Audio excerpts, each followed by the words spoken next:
আরে শোনো শোনো, আজকে বাংলায় এমন অভিযান হলো যে কলা খাওয়ার আগেই পুলিশ কলা ছুঁড়ে দিল জলকামানে।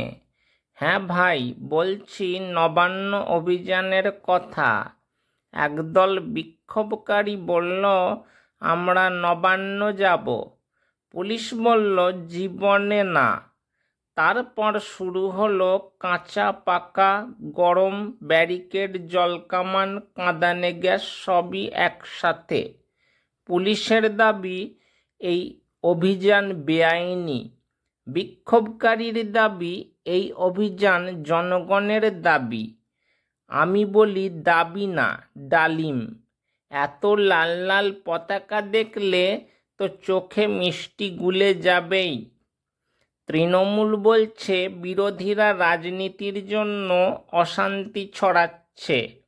বিরোধীরা বলছে সরকার আমাদের ভয় পায়। আমি বলি ভয় পেলে পুলিশ পাঠায়, ডাবের জল পাঠায় নাকি? বাম ছাত্র সংগঠন আবার বলছে এটা আসলে আন্দোলন না, মুখোশধারীদের শো।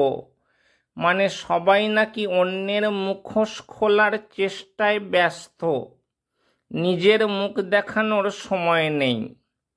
নবান্নের কাছে পৌঁছে গেছিল মাত্র 10 মিটার দূরে, তার আগেই পুলিশ কাঁদানে গ্যাস ছুঁড়ল, যাতে বিক্ষোভকারীরা চোখের জল ফেলতে বাধ্য হয়। 153 জনকে ধরে নিয়ে গেল। মাঠে পড়ে থাকলো শুধু পতাকা আর মাইক। একজন বলল আমরা তো শুধু শান্তিপূর্ণ মিছিল করছিলাম। পাশের লোক বলল শান্তিপূর্ণ মানে কি জলকামান খাওয়ার ট্রেনিং? তাহলে শিক্ষা কি?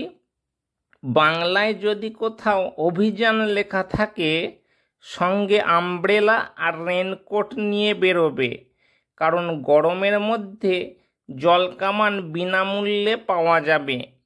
আর রাজনীতিতে যদি ঠান্ডা মাথায় কথা বলার কথা শোনো, বুঝে নিও এসি লাগানো হচ্ছে নেতাদের অফিসে, তোমার ঘরে না কিন্তু। এই ছিল বানরবাবুর নবান্ন অভিযান কাহিনী।